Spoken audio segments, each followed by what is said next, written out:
तो बेटा हम बात कर रहे थे जनरल इलेक्ट्रॉनिक कॉन्फ़िगरेशन की। हमने एस ब्लॉक एलिमेंट्स का जनरल इलेक्ट्रॉनिक कॉन्फ़िगरेशन देखा, पी ब्लॉक का देखा। एस और पी ब्लॉक का तो आप समझ भी सकते हैं कि वो जनरल इलेक्ट्रॉनिक कॉन्फ़िगरेशन क्यों है। फिलहाल आप डी एंड एफ ब्लॉक के लिए दो लाइन अभी तो मैं बोलूँगा याद रख लें।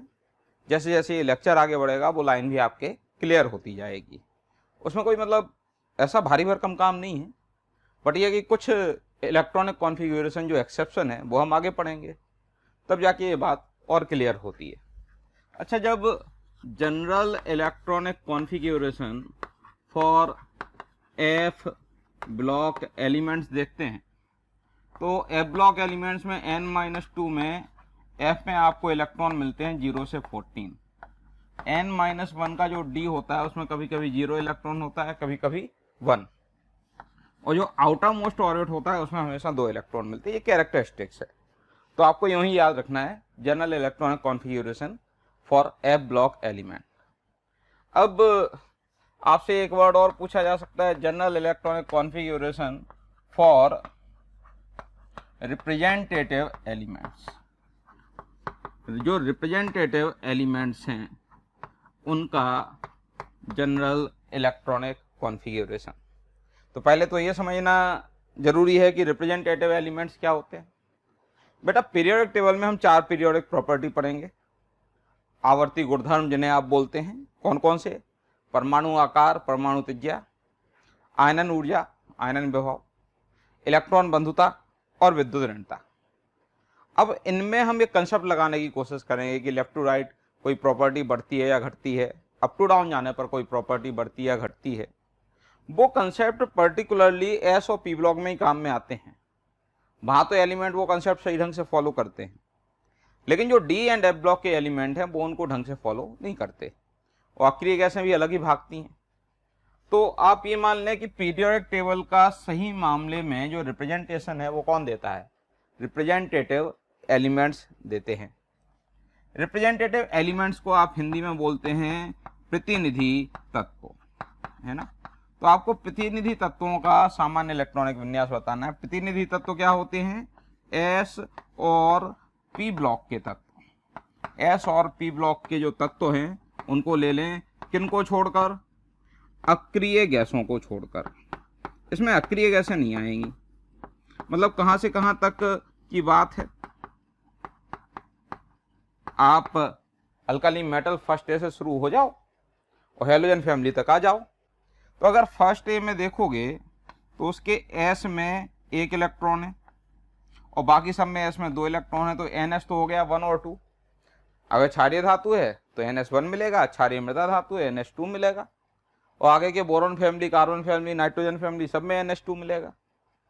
बाह्यतम कोष में एस में 2 इलेक्ट्रॉन तो मिलेंगे ही सही। और उसके बाद आते हैं पी पे, बाह्यतम कोष के। तो अगर क्षारीय धातु, क्षारीय मृदा धातु की बात करो तो 0 मिलेंगे, और आखिरी हेलोजन परिवार तक जाओगे तो पी में 5 मिलते हैं। और अक्रिय गैस ले नहीं सकते आप, क्योंकि अक्रिय गैसें प्रतिनिधि तत्वों में नहीं गिनी जाती। तो Np025 तो क्या होता है आपका रिप्रेजेंटेटिव एलिमेंट्स प्रतिनिधि तत्व का इलेक्ट्रॉनिक विन्यास NS122 एंड Np025। क्लियर? ये हुई बात सामान्य इलेक्ट्रॉनिक विन्यास की। और अब वापस से हम मूव करते हैं पीरियोडिक टेबल की तरफ।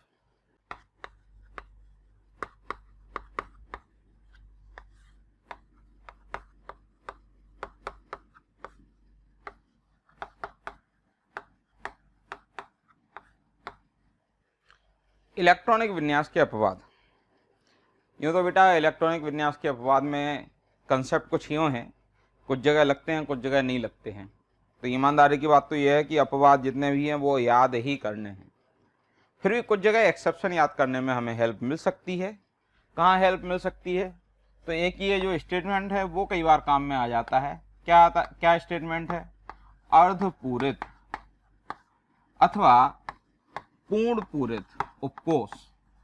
अर्धपूरित बोले तो आधे भरे हुए, पूर्ण पूरित बोले तो पूरे भरे हुए। तो अर्धपूरित अथवा पूर्ण पूरित उपकोष क्या होते हैं? अधिक स्थायी होते हैं। किससे? आंशिक रूप से भरे हुए उपकोषों की तुलना में अधिक स्थायी होते हैं।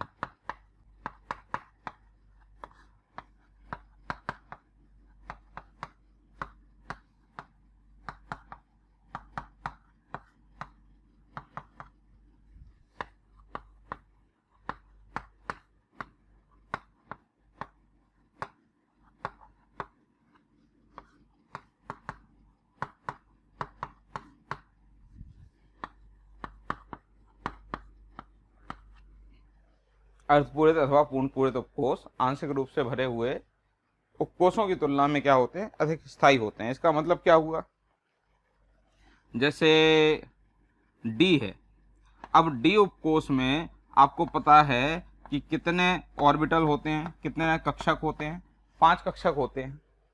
तो या तो इसमें क्या हो जाए D5 मिल जाए, तो पांचों कक्षक में एक एक इलेक्ट्रॉन चला जाएगा, ये क्या हो जाएगा अर्धपूरित, तो ये स्थायी है। D5 क्या है, अर्धपूरित है, और अर्धपूरित है तो क्या है, स्थायी है। या फिर क्या हो, इसमें 10 इलेक्ट्रॉन हो जाएं, 10 इलेक्ट्रॉन होंगे तो ये क्या हो जाएगा, पूरा पैक हो जाएगा, तो ये पूर्ण पूरित है। तो D5 और D10 इन दोनों पर आपको स्थायित्व तो मिल जाएगा, ये दोनों आपके लिए क्या है, स्थायी हैं। इसके अलावा D1, D2, D3, D4, D5, D6, D7, D8, D9 ये सारे क्या हैं, आंशिक रूप से भरे हुए, उनका स्थायित्व तो इनकी तुलना में क्या है, कम है। और ठीक इसी तरह से आपको F उपकोष के बारे में पता होगा कि F में कितने ऑर्बिटल होते हैं, कितने कक्षक होते हैं, 7 होते हैं, है ना। अब इन 7 में कौन कौन सा, तो एक तो F7 ले लो, तो F7 क्या हुआ आपके लिए, अर्धपूरित हो गया, और आपको पता है कि जो अर्धपूरित है वो ज़्यादा स्थायी है। या फिर F कौन सा ले लो, 14, ये पूर्ण पूरित है, तो पूर्ण पूरित उपकोष भी क्या होता है, अधिक स्थायी होता है। ये कंसेप्ट आप लगा के काम कर सकते हो। हालांकि P में भी P3 और P6 स्थायी होता है, बट उसमें इलेक्ट्रॉनिक विन्यास में अपवाद नहीं आते, तो हम P यहाँ पे नहीं लिख रहे हैं, हम केवल और केवल किसको लिख रहे हैं, D और F को लिख रहे हैं। देखें बेटा, अपवाद में मैंने आपसे बोला कुछ जगह तो आपके लिए लॉजिक हैं, बाकी बहुत सारी जगह ऐसी भी हैं जहाँ आपको लॉजिक नहीं मिलेंगे। आपको याद है ना, थर्ड बी के लिए जो मैजिक नंबर आता था वो कितना आता था, अगर आपको याद हो तो 18, 18, 32, और बाकी जितने भी डी ब्लॉक एलिमेंट हैं उनका जो मैजिक नंबर था, जो जादुई अंक था, वो कौन सा था, 18, 32, 32। तो अगर एक एलिमेंट का एटॉमिक नंबर याद है तो बाकी सबका आ जाएगा। ये 21, 21 प्लस 18 कितना, 39 प्लस 18 कितना, 57 प्लस 32 कितना, 89। अब इलेक्ट्रॉनिक विन्यास देखो, यहां पर स्कैंडियम इट्रियम तक तो ठीक है इलेक्ट्रॉनिक विन्यास, भाई 21 है, तो आसपास की इनर्ट गैस देखो, अक्रिय गैस देखो, और आसपास की अक्रिय गैस कौन सी है, आर्गन। आर्गन लिखने का मतलब 18 इलेक्ट्रॉन भर दिए, 3 और भरने हैं, तो helium, neon, argon third number की इनर्ट गैस है, और थर्ड नंबर की इनर्ट गैस होने का मतलब 3s भरा गया है, 3p भरा गया है। तो 3s और 3p के बाद अगला नंबर किसका आता है, 4s का, और ns के बाद फिर इलेक्ट्रॉन कहाँ जाता है, n-2f, तो 4-2 यानी 2, और 2 में तो f होते ही नहीं। n-2f के बाद इलेक्ट्रॉन कहाँ जाता है, n-1d, तो 4-1 कितना हुआ, 3, 3d का नंबर आएगा अगला। 2 इलेक्ट्रॉन भर चुके, तीसरा इलेक्ट्रॉन ये है। तो जो इलेक्ट्रॉनिक विन्यास आएगा स्कैंडियम का वो आएगा आर्गन 3d1-4s2। क्लियर, आपको पता है ना, पहले इलेक्ट्रॉन 4s में गए, फिर 3d में गए, फिर 3d पहले क्यों लिखा, क्योंकि लिखने का सीक्वेंस n डिसाइड करता है, n का मान कम है इसलिए इसको पहले लिखा है। पहले थर्ड ऑर्बिट लिखी जाएगी, फिर फोर्थ ऑर्बिट लिखी जाएगी। जैसे इट्रियम है, ठीक है ना, तो इट्रियम के लिए आसपास की जो इनर्ट गैस है वो कौन सी है, क्रिप्टॉन। एटॉमिक नंबर कितना है, 36। क्लियर, अब आगे 3 इलेक्ट्रॉन और भरने हैं, तो भाई हीलियम, नियोन, आर्गन, क्रिप्टॉन चौथे नंबर की इनर्ट गैस है, और चौथे नंबर की इनर्ट गैस है यानी आप 4p तक तो भर चुके इलेक्ट्रॉन। तो 4p के बाद नंबर किसका आता है, 4p के बाद नंबर आता है 5s का, एक और भरना है। ns के बाद इलेक्ट्रॉन किस में जाता है, n-2f, तो 5-2 यानी 3, और 3 में तो f होते ही नहीं। फिर n-2f के बाद इलेक्ट्रॉन कहाँ जाता है, n-1d, तो 5-1 कितना हुआ, 4, तो ये इलेक्ट्रॉन 4d में आ गया। तो इलेक्ट्रॉनिक कॉन्फ़िगरेशन क्या हुआ, 4d1-5s2। लेकिन लेंथेनम में जैसे आप इसी सीक्वेंस को फॉलो कर रहे होते, तो आसपास की इनर्ट गैस कौन सी है, जिनोन है। जिनोन का मतलब 54 इलेक्ट्रॉन आप भर चुके। अब helium, neon, argon, krypton, xenon, 5th number की इनर्ट गैस, 5th नंबर की इनर्ट गैस यानी 5p पैक हो गया। 5p के बाद इलेक्ट्रॉन 6s में जाएगा, ns के बाद n-2f, तो बचा हुआ इलेक्ट्रॉन 4f में जाना चाहिए था। 5d आपको 0 मिलना चाहिए था। हकीकत में ऐसा नहीं है, ये 4f तो 0 है और 5d 1 है, तो ये एक्सेप्शन है। और वो इलेक्ट्रॉनिक कॉन्फ़िगरेशन जो एक्सेप्शन है मैं उस पर स्टार लगा रहा हूँ। तो लेंथेनम पे स्टार लगा हुआ है बेटा, ये इसका इलेक्ट्रॉनिक विन्यास अपवाद है और ये अपने को याद करना है। ठीक इसी तरह से आप एक्टिनियम को देखो। एक्टिनियम में क्या आना चाहिए था? आप आसपास की जो इनर्ट गैस लिखोगे वो क्या लिखोगे? रेडॉन। रेडॉन लिखने का मतलब क्या हुआ? 86 तक तो पैक हो गया मामला, 3 और भरने। रेडॉन 6 नंबर की इनर्ट गैस है, मतलब 6p भर गया है। 6p के बाद इलेक्ट्रॉन कहाँ जाते हैं? 7s में जाते हैं। ns के बाद n-2f, यानी इलेक्ट्रॉन बचा हुआ एक 5f में जाना चाहिए था, और उसके बाद n-1d 6d जो कि खाली होना चाहिए था, जबकि नहीं है। ये 5f 0 आता है, 6d 1 आता है, तो एक्सेप्शन है। एक्सेप्शन है तो ये भी याद रखो। तो क्या याद रखना है? लेंथेनम का जो लास्ट इलेक्ट्रॉन है। थैंक यू बच्चों, हमें ढेर सारा प्यार देने के लिए। हजारों बच्चे हमारा वीडियो देख रहे हैं। आप प्लीज़ यहाँ डिस्क्रिप्शन में जो आपको लिंक दी गई है उस पर क्लिक करें और अपना इनरोलमेंट सुनिश्चित करें। बच्चों, आपको अगर डाउट सॉल्विंग से रिलेटेड कुछ चीज़ चाहिए, आप स्टडी मटेरियल चाहते हैं, तब भी प्लीज़ हमारे प्रीमियम कोर्स को ज्वाइन करें, जिसका डिस्क्रिप्शन आपको लिंक में अवेलेबल है। 4f में नहीं है, 5d में है। और एक्टिनियम में भी जो लास्ट इलेक्ट्रॉन है वो 5f में नहीं है, वो 6d में है। ये चीज़ अपने को याद रखनी है। अब एटॉमिक नंबर यहाँ पे अगर हम बोलें तो यहाँ से स्टार्ट हो जाओ आप तो 41, 42, 43, 44, ध्यान देना जरा, है ना। ये मतलब ये 43 इधर था, है ना, ये 44, ये 45, 46, 47, लाइन से एक्सेप्शन भरे पड़े हैं बेटा। ये एटॉमिक नंबर 41 से लेके एटॉमिक नंबर 47 तक लाइन से एक्सेप्शन है।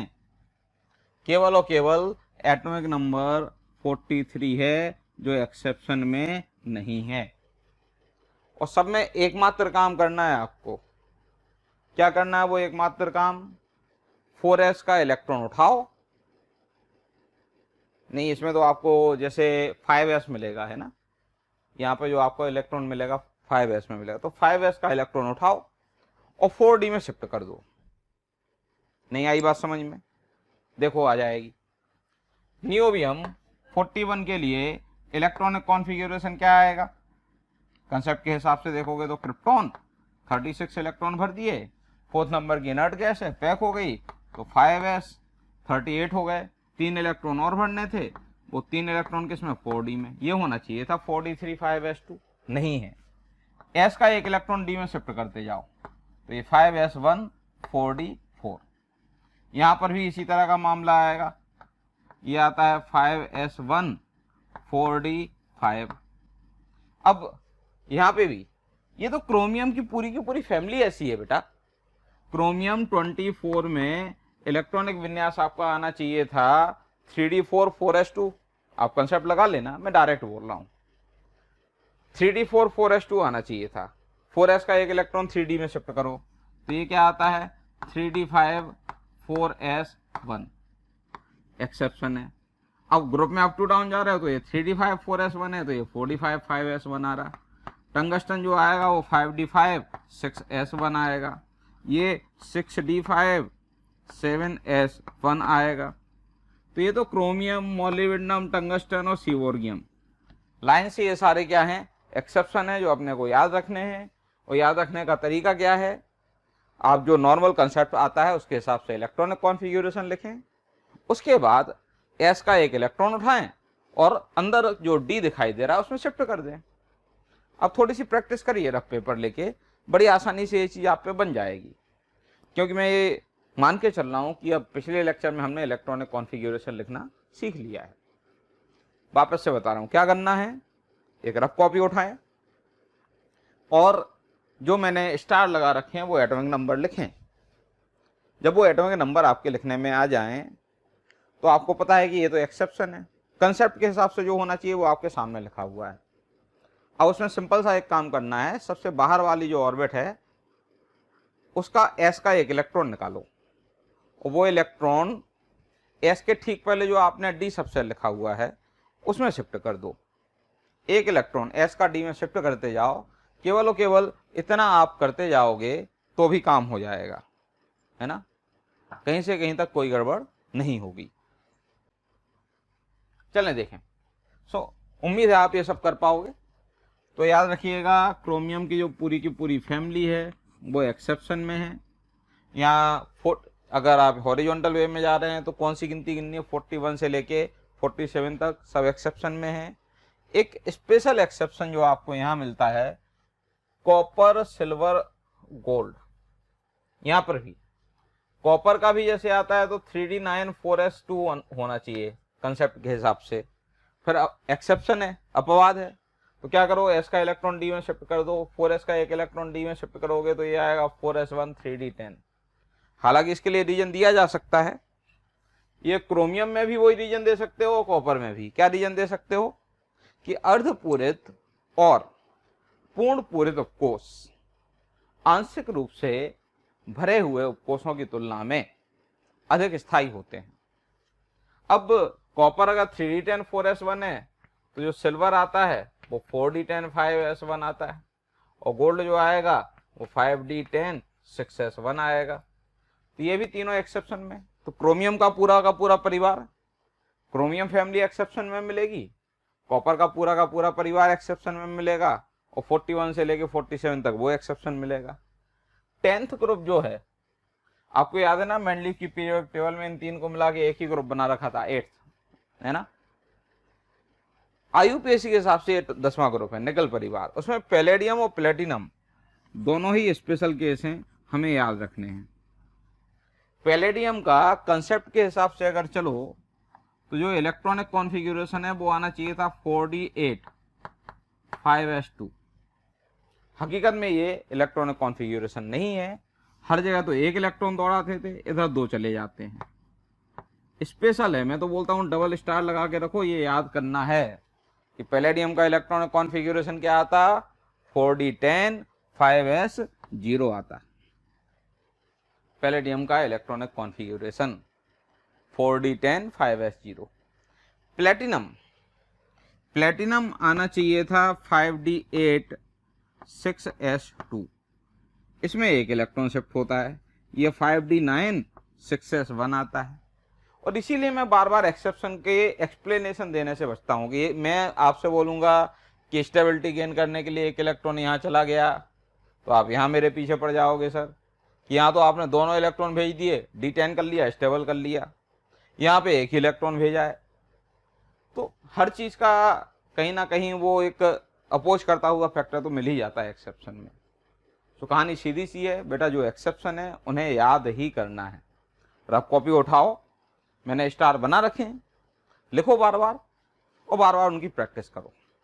प्रैक्टिस करोगे तो ये सारे एक्सेप्शन आपको याद हो जाएंगे। कुछ एक्सेप्शन, ज़्यादातर एक्सेप्शन में तो क्या करना आपको पता समझ में आ ही गया होगा, s का एक इलेक्ट्रॉन उठाओ, अंदर वाले d में शिफ्ट करते जाओ। मैक्सिमम एक्सेप्शन इसी कैटेगरी के हैं, s का एक इलेक्ट्रॉन उठा के d में शिफ्ट करते जाओ। कौन से अलग भाग रहे हैं उनसे, तो एक तो लेंथेनम जहाँ 4f का इलेक्ट्रॉन 5d में शिफ्ट किया है, एक एक्टिनियम जहाँ 5f का इलेक्ट्रॉन 6d में शिफ्ट किया है, और उसके बाद ये पैलेडियम जहाँ 5s का इलेक्ट्रॉन का दोनों के दोनों इलेक्ट्रॉन कहाँ शिफ्ट कर दिए, 4d में कर दिए। तो उम्मीद है कि आप एक्सेप्शन जल्दी याद कर लेंगे, कई बार पूछ लेते हैं, हम धीरे धीरे आगे बढ़ते हैं।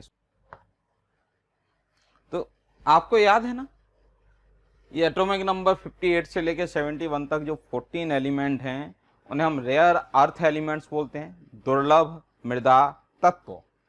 क्योंकि मृदा में, अर्थ क्रस्ट में, भूप्रपटी में इनका परसेंटेज, इनका प्रतिशत क्षारीय मृदा धातुओं की तुलना में कम मिलता है। हालांकि इतना भी कम नहीं है जितना आप सोचते हैं। दुर्लभ मृदा तत्व का मतलब ये भी नहीं है कि एकदम ही दुर्लभ है। सीरियम काफ़ी अच्छा अमाउंट मिलता है एटमॉस्फेयर के अंदर, इसके अंदर, अर्थ क्रस्ट के अंदर। बट हाँ, दुर्लभ मृदा तत्व किसका नाम है? लेंथेनाइड श्रेणी जो पूरी की पूरी है, जो 14 एलिमेंट है, उनका नाम है।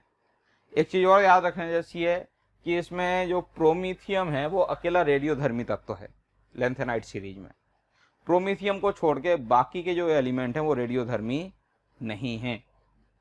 लेंथेनाइड सीरीज में प्रोमीथियम को छोड़कर बाकी के जो एलिमेंट हैं वो रेडियोधर्मी नहीं हैं। क्लियर? अब ये दुर्लभ मृदा तत्व में लेंथेनाइड श्रेणी में एक्सेप्शन कहाँ कहाँ आते हैं वो देख लें।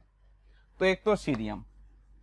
अब सोचो जरा, कंसेप्चुअली क्या आना चाहिए था? आसपास की इनर्ट गैस जिनोन 54 भर दिए, 4 इलेक्ट्रॉन और भरने हैं। जिनोन कौन से नंबर की इनर्ट गैस है? Helium, neon, argon, krypton, xenon 5th number की इनर्ट गैस, यानी 5p पैक हो गया। तो इलेक्ट्रॉन कहाँ जाएगा? 6s में। और 6s के बाद बचे हुए 2 इलेक्ट्रॉन कहाँ मिलने चाहिए थे? 4f में, n-2f। और 5d क्या होना चाहिए था? खाली होना चाहिए था। ये इलेक्ट्रॉनिक कॉन्फ़िगरेशन होना चाहिए था, है नहीं। यहाँ जो इलेक्ट्रॉनिक कॉन्फ़िगरेशन आता है 4f1 5d1 आता है, तो एक्सेप्शन है। अगला एक्सेप्शन आपको मिलता है गैडोलिनियम 64, और यहाँ पे वो कंसेप्ट आपके काम में आ जाएगा। अर्धपूरित पूर्ण पूरित उपकोष ज्यादा स्थायी होते हैं आंशिक रूप से भरे हुए उपकोषों की तुलना में। यहाँ पर जब आप देखोगे तो जिनोन 54 हो गए, अब कितने इलेक्ट्रॉन भरने हैं? 10 और भरने हैं। जिनोन 54 में 5वें नंबर की इनर्ट गैस है, 5p पैक हो जाता है n+l के हिसाब से। 5p के बाद इलेक्ट्रॉन 6s में, और 6s के बाद इलेक्ट्रॉन कहाँ? 4f में। 2 इधर आ गए, 8 इधर, भर गए 10। तो यहाँ पर भी 5d 0 होना चाहिए था। लेकिन 4f8 की तुलना में 4f7 ज्यादा स्थायी होता है। सो एक इलेक्ट्रॉन 4f का जंप करके कहाँ चला जाता है? 5d में। और इलेक्ट्रॉनिक कॉन्फ़िगरेशन क्या मिलता है? 4f7 5d1 6s2। याद रखिएगा, बहुत जरूरी है। क्लियर? अच्छा, एक और इलेक्ट्रॉनिक कॉन्फ़िगरेशन आपको सजेशन दूंगा, अपवाद नहीं है फिर भी याद रखना। वापस से देखें, मैंने स्टार नहीं लगाया। क्यों? स्टार में केवल और केवल उन्हीं एलिमेंट पे लगा रहा हूं जो अपवाद में आते हैं। ये अपवाद नहीं है इलेक्ट्रॉनिक विन्यास का, फिर भी याद रखने जैसा है। भाई क्यों एफ ब्लॉक एलिमेंट बोलते हैं इनको? क्योंकि जब हम अहबाउ सिद्धांत के अनुसार इलेक्ट्रॉन भरते हैं तो जो आखिरी इलेक्ट्रॉन है वो एफ उपकोष में जाता है, और इसीलिए एलिमेंट को क्या बोला जाता है? F block element. लेकिन गौर से देखें, ल्यूटेशियम एटॉमिक नंबर 71 में, भाई जिनोन ये भर दिए आपने 54, इसके बाद अगला नंबर किसका? 6s का, ये 56 हो गए। प्यारे बच्चों, रोज आपके कमेंट आ रहे हैं कि सर आप इस टॉपिक के बारे में वीडियो बनाएं, इस टॉपिक को थोड़ा सा एलेबोरेट करें, इसको समझाएं। प्लीज़ बेटा हमारे यूट्यूब चैनल को सब्सक्राइब करें और बेल आइकन को दबाएं। दरअसल हो ये रहा है कि कई बार जो टॉपिक आप बोलते हैं ऑलरेडी उस टॉपिक का वीडियो अवेलेबल होता है हमारे यूट्यूब चैनल पर, है ना। सो आप जब बेल आइकॉन प्रेस करते हैं तो आपको उसकी इन्फॉर्मेशन भी मिलेगी और वहाँ से आप हमारे सारे वीडियो देख पाएंगे। अगला नंबर किसका? 4f का, 4f14 कर दिया, 70 हो गए। एक और बच गया अभी इलेक्ट्रॉन भरने के लिए, वो बचा हुआ इलेक्ट्रॉन किस में जाएगा? 5d में। तो बाय कंसेप्ट के हिसाब से जो आखिरी इलेक्ट्रॉन है वो किस में जा रहा है? डी उपकोष में जा रहा है। कंसेप्ट के हिसाब से आखिरी इलेक्ट्रॉन डी उपकोष में जा रहा है। इसका मतलब इसे डी ब्लॉक एलिमेंट होना चाहिए।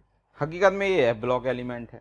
और कमाल की बात है कि अभी एक साल पहले ही आपके जेई मेंस में एक क्वेश्चन पूछा गया, जहां आपसे पूछा गया कि एटॉमिक नंबर 10371 के लिए लास्ट इलेक्ट्रॉन कहाँ जाता है ना। अब लोगों के दिमाग में आया यार बोले एटॉमिक नंबर 71 है, 71 का मतलब ये लेंथेनाइड है। लेंथेनाइड तो एफ ब्लॉक एलिमेंट है, और एफ ब्लॉक एलिमेंट है ही इसलिए क्योंकि लास्ट इलेक्ट्रॉन एफ में जा रहा है। तो मैक्सिमम बच्चे आंसर एफ ब्लॉक एलिमेंट लगा के आ गए। हकीकत में इसमें लास्ट इलेक्ट्रॉन किस में जा रहा होता है, डी उपकोष में जा रहा होता है।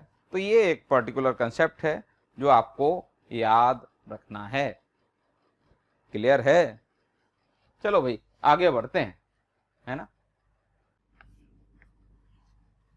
अब हम बात कर रहे हैं परमाणु क्रमांक 100 से अधिक वाले तत्वों का IUPAC नामांकन।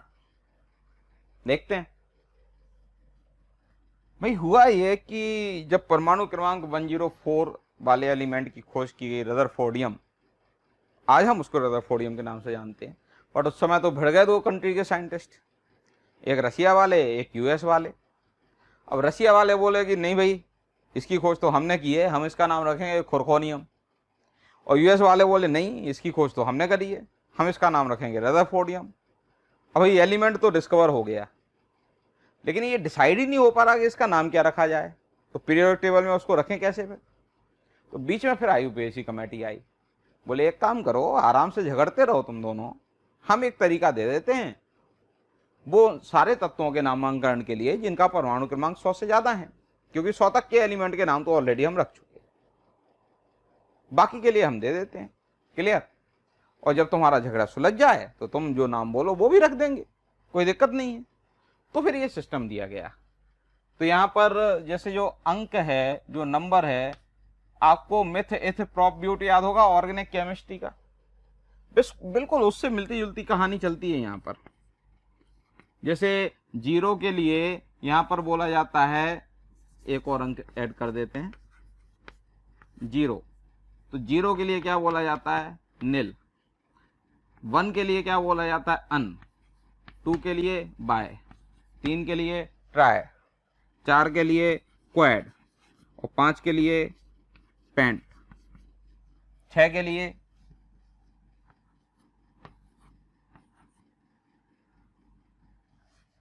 हेक्स, 7 के लिए सेप्ट, 8 के लिए ऑक्ट, और ये क्या, इन।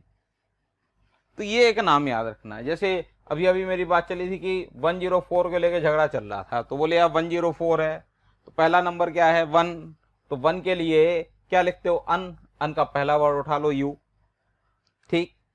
उसके बाद अगला डिजिट क्या है इसमें, 0, 0 को क्या लिखते हैं, नील, तो नील का क्या उठा लो, एन।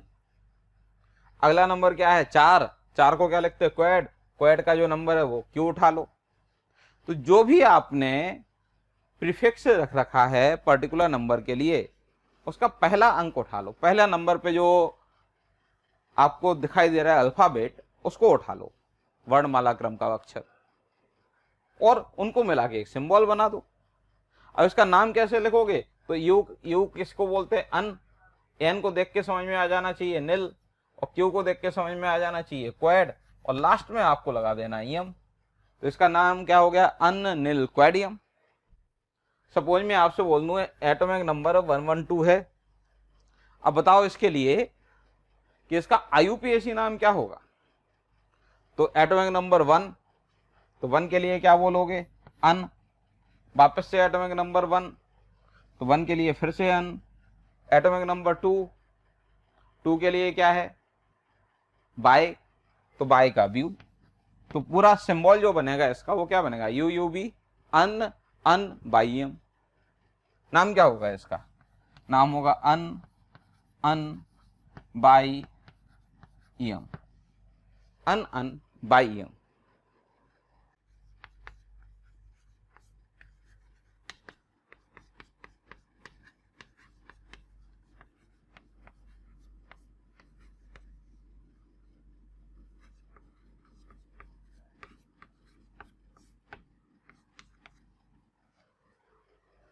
जैसे आपके क्वेश्चन आ गया, निम्न के IUPAC नाम बतलाइए, और मैं आपसे पूछ रहा हूं कि आपको बताना है नेक्स्ट नोबल गैस, अगली जो अक्रिय गैस है वो क्या होगी। अब नेक्स्ट नोबल गैस के लिए आपको एक सिंपल सा काम करना है, helium, neon, argon, krypton, xenon, radon, ठीक, इतनी गैसें तो हमें पता है। उसके बाद अगली नोबल गैस इधर आएगी, भाई डिस्कवरी चल रही है, खोज होती जा रही है, तो अगली जो आएगी वो रेडॉन के नीचे आएगी ना। और इसका मैजिक नंबर आपको पता है कि मैजिक नंबर क्या चलता है, 8 8 18 18। भाई न्यून 10 है तो 10 + 8 कितना आता है, 18 आता है।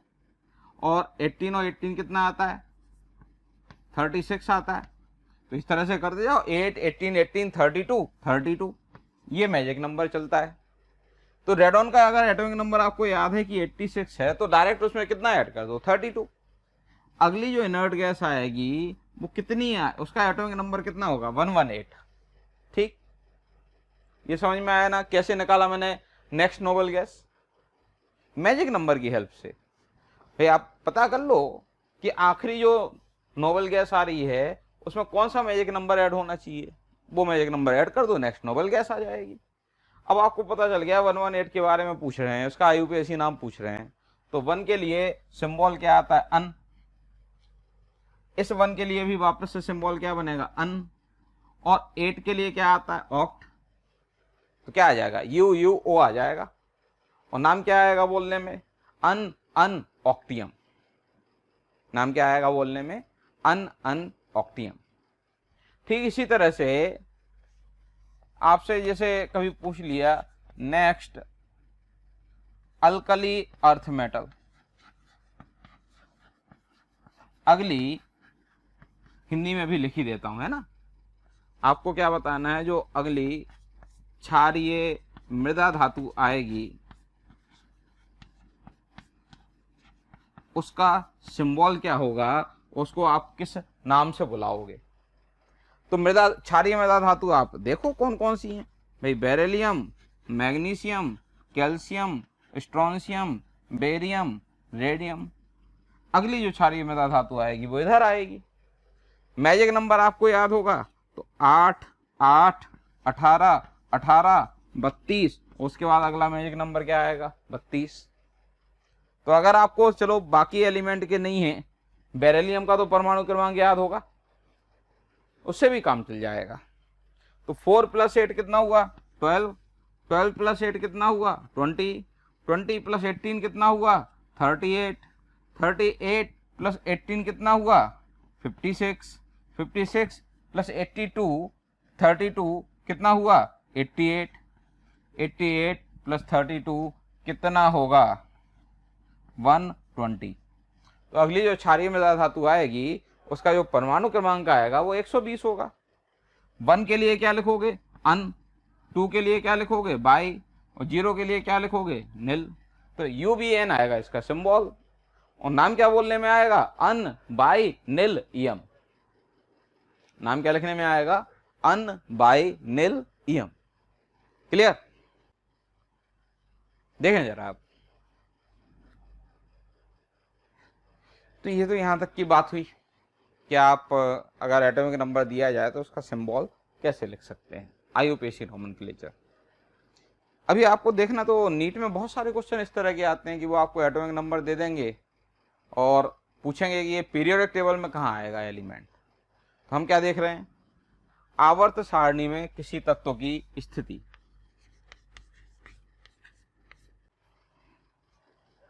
देखें बेटा, अब हम देखने जा रहे हैं कि अगर कोई एक परमाणु क्रमांक हमें दे दिया जाए तो हम कैसे बताएं कि वो आवर्त सारणी के कौन से आवर्त में है, कौन से खंड में है, कौन से समूह में है।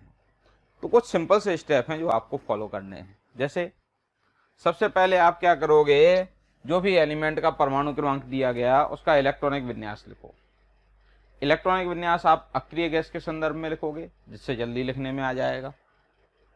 अब जब इलेक्ट्रॉनिक विन्यास लिखने में आ जाए तो आवर्त पता करो, पीरियड पता करो कि पीरियोडिक टेबल के कौन से पीरियड में एलिमेंट है, कौन से आवर्त में है। और ये कैसे पता लगेगा, इलेक्ट्रॉनिक विन्यास लिखने के बाद देखो कि n का अधिकतम मान क्या है। ये लास्ट में 4s लिखा हुआ आ रहा है, 4s 4p लिखा हुआ आ रहा है, तो n का अधिकतम मान 4 है, यानी ये चौथे आवर्त का तत्व है। n का अधिकतम मान 5 आ रहा है तो 5वें आवर्त का तत्व है। लास्ट में 5s 5p लिखा हुआ आ रहा है, लास्ट में 6s 6p लिखा हुआ आ रहा है, तो n का अधिकतम मान चेक करो। जो n का अधिकतम मान होगा एलिमेंट उस आवर्त में आएगा। जब आवर्त आपको पता चल जाए तो उसके बाद बारी आती है किसकी, ब्लॉक की खंड की। क्लियर? अब खंड कैसे पता चलेगा? तो आप देखो कि वो उपकोष कौन सा है जिसमें लास्ट इलेक्ट्रॉन इंटर कर रहा है। ब्लॉक कैसे पता चलता है? ब्लॉक दरअसल वो उपकोष जिसमें क्या हो रहा है, लास्ट इलेक्ट्रॉन प्रवेश कर रहा है, लास्ट इलेक्ट्रॉन इंटर कर रहा है। सपोज इलेक्ट्रॉनिक विन्यास से लिखने पर लास्ट इलेक्ट्रॉन एस में जा रहा है तो एस ब्लॉक का एलिमेंट है, लास्ट इलेक्ट्रॉन पी में जा रहा है तो पी ब्लॉक एलिमेंट है, डी में जाए तो डी ब्लॉक एलिमेंट, और एफ में जाए तो एफ ब्लॉक एलिमेंट। अब जब आपको ब्लॉक पता चल जाए, जब आपको खंड पता चल जाए कि एस पी डी एफ किसका है एलिमेंट, तो फिर आप आ जाते हैं किस पे? ग्रुप नंबर पे, समूह संख्या पर। क्लियर? अब समूह संख्या निकालने के अलग अलग ब्लॉक के अलग अलग नियम हैं। जैसे आपको एक बार पता चल चुका कि ये एस ब्लॉक एलिमेंट है, तो अब एक सिंपल सा काम करना है। इलेक्ट्रॉनिक विन्यास के बाद देखो सबसे बाहर वाला जो एस उपकोष है उसमें कितने इलेक्ट्रॉन है। अगर उसमें एक इलेक्ट्रॉन है तो फर्स्ट ए है, क्षारीय धातु है, और अगर उसमें 2 इलेक्ट्रॉन है तो क्षारीय मृदा धातु है। तो बाह्यतम कोष के एस उपकोष के कुल इलेक्ट्रॉन देखना है। अब एस में 1 या फिर 2, 1 है तो फर्स्ट ए, 2 है तो सेकेंड ए। पी ब्लॉक में कैसे होगा? अगर लास्ट इलेक्ट्रॉन पी उपकोष में जा रहा है, पी ब्लॉक एलिमेंट है, तो समूह संख्या कैसे निकालोगे? तो आपको क्या करना, जो संयोजी कोष है ना पी ब्लॉक का, अगर आपको हमारे वीडियो पसंद आ रहे हैं प्लीज़ उन्हें लाइक करें, शेयर करें, ताकि ज़्यादा से ज़्यादा ज़रूरतमंद बच्चों तक उनकी पहुंच हो सके। प्यारे बच्चों, आपका बहुत प्यार और स्नेह हमें मिल रहा है और यही वजह है कि हम हाईली मोटिवेटेड रहते हैं आपको अपनी बेहतर सुविधाएं देने के लिए, बेहतर सेवाएं देने के लिए। संयोजी कोष बोले तो सबसे बाह्यतम कोष जिसमें एस और पी इलेक्ट्रॉन है, तो एनएस और एनपी के जितने भी इलेक्ट्रॉन हैं वो सारे काउंट कर लो और उसमें 10 ऐड कर दो। तो एनएस और एनपी के टोटल इलेक्ट्रॉन में कितना ऐड कर दो? 10 ऐड कर दो। ये हो जाएंगे क्या? आईयूपीएसी के हिसाब से ग्रुप। सपोज बाह्यतम कोष का बोरॉन फैमिली का इलेक्ट्रॉनिक विन्यास क्या आता है? S2P1। तो टोटल इलेक्ट्रॉन कितने हुए? 3। 3 में 10 ऐड कर दिया, कितना आया? 13। 13th ग्रुप है। और अगर CAS सिस्टम में लेना है तो 10 ऐड मत करो, फिर केवल संयोजी कोष रहने तो बाह्यतम S और बाह्यतम P। जैसे S2P1 आ रहा था, बोरॉन परिवार का सदस्य है, S के 2 और P के 1, टोटल मिला के 3 हुए, तो थर्ड A। जो नंबर आ रहा है S और P के इलेक्ट्रॉन का उसको रोमन में लिखो, उसके आगे क्या लगा दो? A लगा दो। बेटा अभी भी ये चीज तब तक क्लियर नहीं होती जब तक कि इसके 2 से 3 एग्जाम्पल हम नहीं देख लेते। तो टेंशन ना लें, जैसे ये लेक्चर खत्म होगा आपको एक एक चीज क्लियर हो जाएगी। डी ब्लॉक एलिमेंट के लिए भी इसी तरह से एक रूल है। इलेक्ट्रॉनिक विन्यास लिखते समय अबव नियम के अनुसार अगर अंतिम इलेक्ट्रॉन डी उपकोष में जा रहा है तो आपको क्या करना, जिस डी उपकोष में इलेक्ट्रॉन जा रहा था अंतिम, उसके डी के सारे इलेक्ट्रॉन गिन लो कितने आ रहे हैं। उसके ठीक आगे जो एस लिखा हुआ है उपकोष, उसके इलेक्ट्रॉन भी ले लो, देख लो ये टोटल कितना आ रहा है। जितना टोटल है उतनी समूह संख्या है। अच्छा, एफ ब्लॉक एलिमेंट के लिए तो काम सबसे आसान है। मतलब एफ ब्लॉक एलिमेंट में तो डिटेल डायरेक्ट ही आएगी ना। कैसे देखते हैं भाई। एटॉमिक नंबर 58 से लेके 71 तक डायरेक्ट याद रखो। क्या क्या याद रखना है कि भाई ये 6th पीरियड एलिमेंट है, छठे आवर्त का तत्व है, और इसमें लास्ट इलेक्ट्रॉन एफ में जाता है तो ये क्या आता है? एफ ब्लॉक एलिमेंट होता है। और ये किस में आता? ये थर्ड बी में आता है। आईयूपीएसी के हिसाब से ये थर्ड ग्रुप होता है। लेंथेनाइड है ना 14 एलिमेंट, और मैंने आपसे बोला था कि 71 इसमें गड़बड़ करता है, क्योंकि इलेक्ट्रॉनिक विन्यास लिखोगे तो लास्ट इलेक्ट्रॉन किस में जा रहा होगा? इसका डी में, जबकि है कौन सा? F block element. और 90 से लेके 103 तक ये एक्टिनाइड होते हैं, मानव निर्मित श्रेणी। तो ये कौन सा पीरियड है? ये 7th पीरियड एलिमेंट है। और ये किसका है? ये एफ ब्लॉक का एलिमेंट है। किसमें आता है? थर्ड बी में आता है। आईयूपीएसी के हिसाब से कौन सा है? थर्ड ग्रुप है। उम्मीद है क्लियर हुआ होगा। तो आवर्त सारणी में किसी तत्व की स्थिति के लिए इतने नियम याद होना जरूरी है। अभी भी आप सोच रहे होंगे ये कैसे नियम है, बहुत आसान है बेटा, एग्जाम्पल से देखते हैं।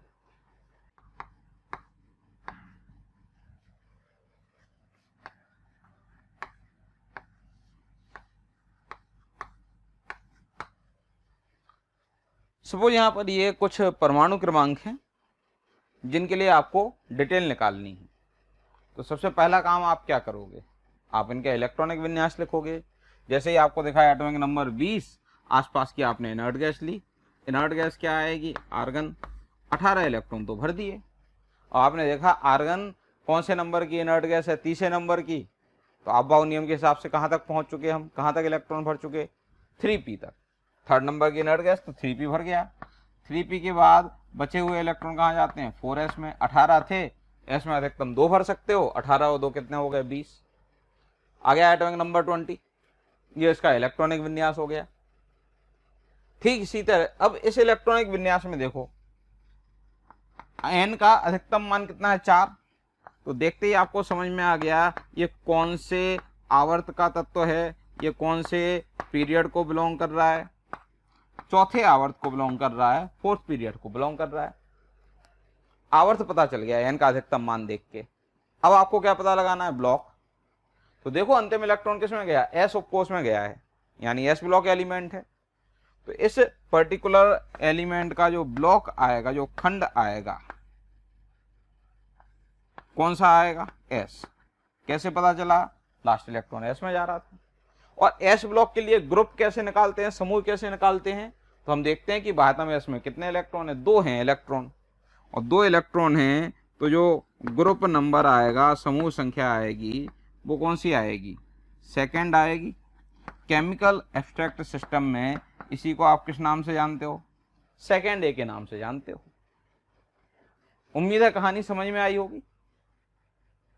सपोज आपको परमाणु क्रमांक 30 दिया गया है और आपसे पूछा है कि आवर्त सारणी में ये तत्व कहां आएगा, तो क्या करना, इलेक्ट्रॉनिक विन्यास लिखना पड़ेगा भाई।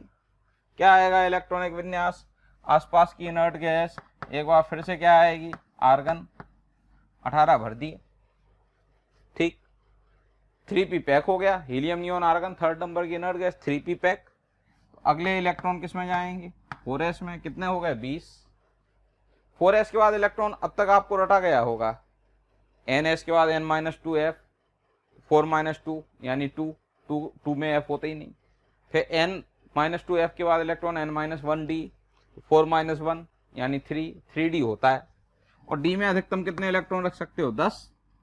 भाई आपको 10 ही बचे थे भरने के लिए, 18 और 2 20 तो हो ही चुके थे, बचे हुए 10 d में आ गए। अब n का अधिकतम मान देखो कितना है, 4 है। तो n का अधिकतम मान तो 4 है, तो ये जो आवर्त है वो कौन सा है, चौथा आवर्त है। लेकिन अंतिम इलेक्ट्रॉन s में नहीं गया, अंतिम इलेक्ट्रॉन तो किस में गया है, d में गया है। इसका मतलब ये कौन सा ब्लॉक आएगा, कौन सा खंड आएगा, तो डी ब्लॉक आएगा, क्योंकि अंतिम इलेक्ट्रॉन डी उपकोष में गया है। डी ब्लॉक के लिए ग्रुप नंबर कैसे निकाला जाता है, तो बाहर के जो डी और एस है उन दोनों के इलेक्ट्रॉन जोड़ देते हैं। तो डी के 10 और एस के 2, टोटल 12 हैं, यानी ये 12th ग्रुप का एलिमेंट है, 12वें ग्रुप का, 12वें समूह में आता है। ग्रुप नंबर, समूह संख्या कौन सी है, 12th। परमाणु क्रमांक 50।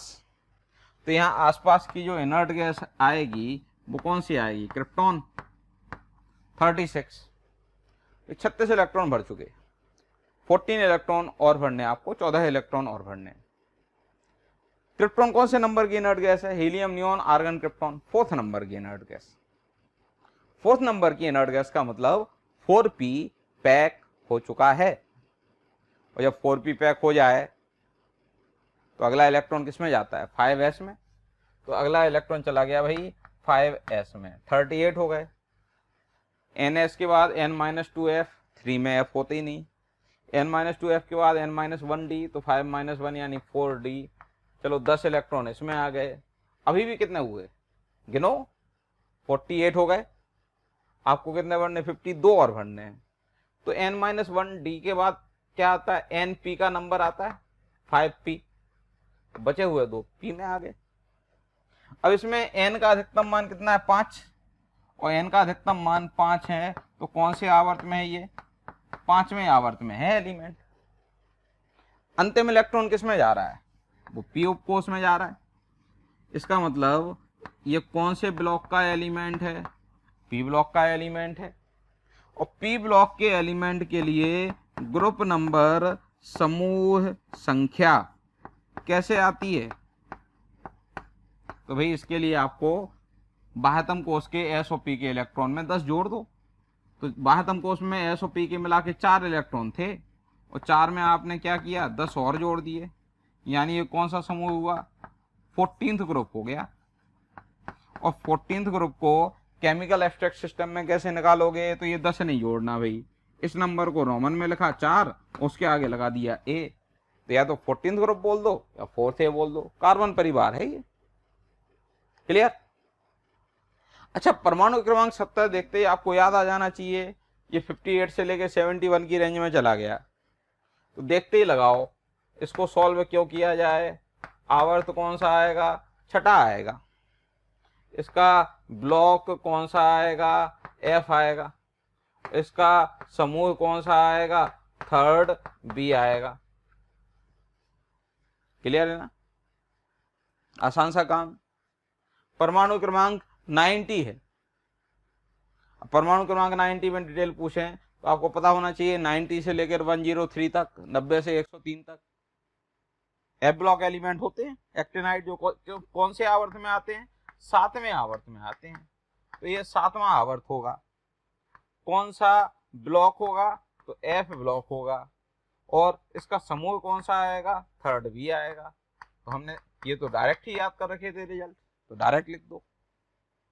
तो वापस से दोहरा रहा हूं, किसी एलिमेंट की अगर आवर्त सारणी में स्थिति पूछी जाती है तो सबसे पहला काम इलेक्ट्रॉनिक विन्यास लिखना है। इलेक्ट्रॉनिक विन्यास लिखने के बाद अगला काम क्या है, तो आपको देखना है n का अधिकतम मान, आवर्त पता कर लो, फिर ब्लॉक पता कर लो, ब्लॉक के हिसाब से नियम लगा दो, समूह संख्या आ जाती है।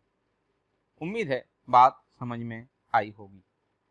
प्यारे बच्चों, अगर आप चाहते हैं कि जो टॉपिक हम यहाँ पढ़ा रहे हैं वो आप तक भी पहुँचें, आप भी उनका लाभ ले सकें, तो प्लीज़ कॉल करें 1800 21 21 799।